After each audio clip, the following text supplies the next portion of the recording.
లంబకోణ త్రిభుజములో right ఏదైనా ఎత్తు మనము ఆపోజిట్ భుజం మీద వేసినప్పుడు అది 90 డిగ్రీలు అవుతుంది. అందుకే జనరల్ టెక్స్ట్ బుక్లో దీన్ని 90 డిగ్రీలు అంటాం.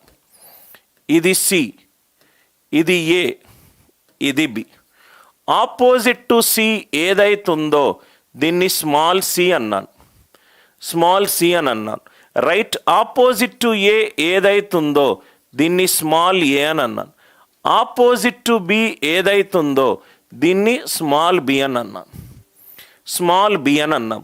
మనకు ఒక రూల్ ఉంది సార్ జామెట్రీలో, కొసైన్ రూల్ అని ఒక రూల్ ఉంది, ఒక రూల్ ఉంది. ఆ రూల్ పేరు cosine rule or cos rule, or cos rule. Right మనకు 2 ఇంపార్టెంట్ రూల్స్ ఉన్నాయి, ఒకటి సైన్ రూల్, ఒకటి కాస్ రూల్. సార్ ఈ కాస్ రూల్ ఎక్కడ ఉపయోగపడుతుందంటే మనకేదైనా త్రిభుజం ఇచ్చాడు, మనకు ఏదైనా త్రిభుజం ఇచ్చాడు ఏబిసి, ఇది ఒక త్రిభుజము. రైట్ నౌ ఇక్కడ ఈ భుజం ఇచ్చాడు, ఈ భుజం ఇచ్చాడు, ఈ భుజం ఇచ్చాడు. ఈ కోణం కనుక్కోమన్నాడు, ఈ కోణం కనుక్కోమన్నాడు.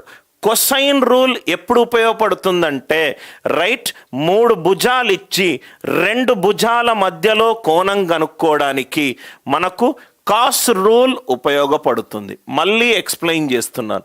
రైట్ 3 భుజాలు ఇస్తాడు, కాస్ రూల్ ఎప్పుడు యూస్ చేయాలి?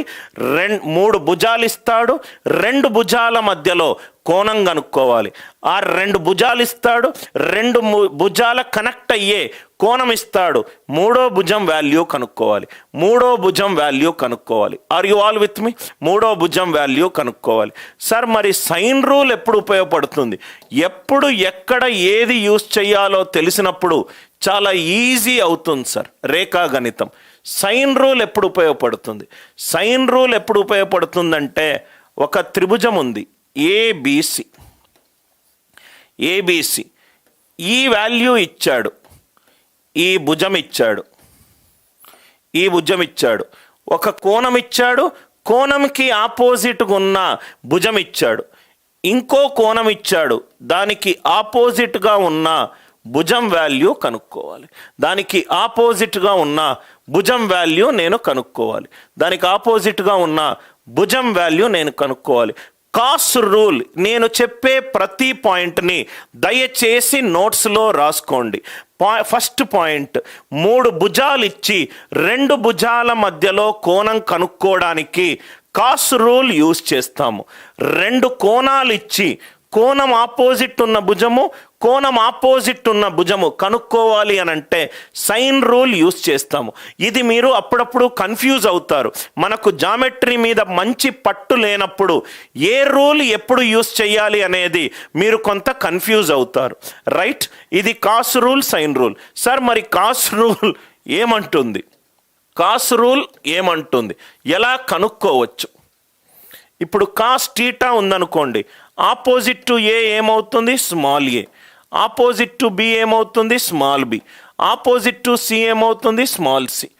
కాస్ రూల్ ఏమంటుందంటే నాకు 2 భుజాల మధ్యలో కోణం కావాలి అని అంటే రైట్ b² ప్లస్ c². దీనికి నేను ప్రూఫ్ కూడా కాస్ రూల్ మీద 2 గంటలు క్లాస్ తీసుకున్నప్పుడు దీని ప్రూఫ్ కూడా చెప్తాను సార్.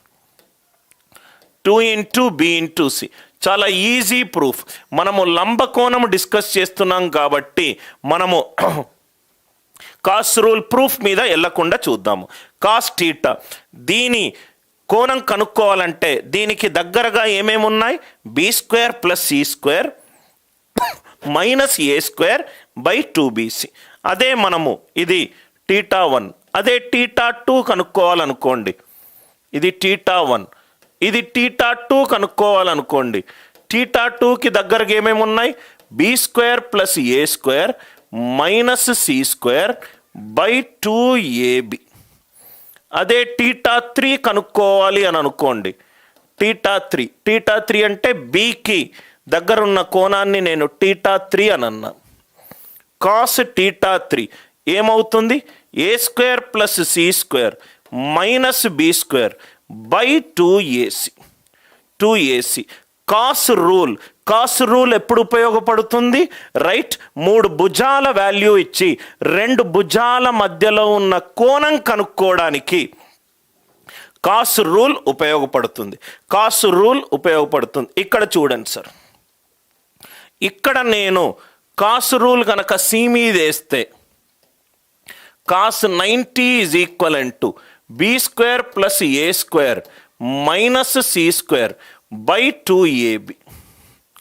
cos 90 అంటే 0, అంటే b² plus a² is equivalent to c². b² plus c² is equivalent to a². అందరికీ క్లియరా? కర్ణము హోల్² ఒకటి ఈక్వలెంట్ టు భుజము 1 హోల్² ప్లస్ ఎత్తు హోల్². c² equivalent to a² plus b². కర్ణము హోల్² ఈక్వలెంట్ టు భుజము స్క్వేర్ ప్లస్ ఎత్తు స్క్వేర్. భుజము స్క్వేర్ ప్లస్ ఎత్తు స్క్వేర్. కీ పాయింట్ 2 అందరికీ క్లియర్ అయిందా? మళ్ళీ ఎక్స్ప్లెయిన్ చేస్తున్నాను. ఒక లంబ కోణములో ఒక్క కోణము 90 డిగ్రీలు ఉంటుంది. ఒక కోణము 90 డిగ్రీలు ఉన్నప్పుడు రైట్, ఇది గనక సి అనే శీర్షం అనుకుంటే సికి ఆపోజిట్గా ఉన్న భుజాన్ని స్మాల్ సి అనుకుంటున్నాను.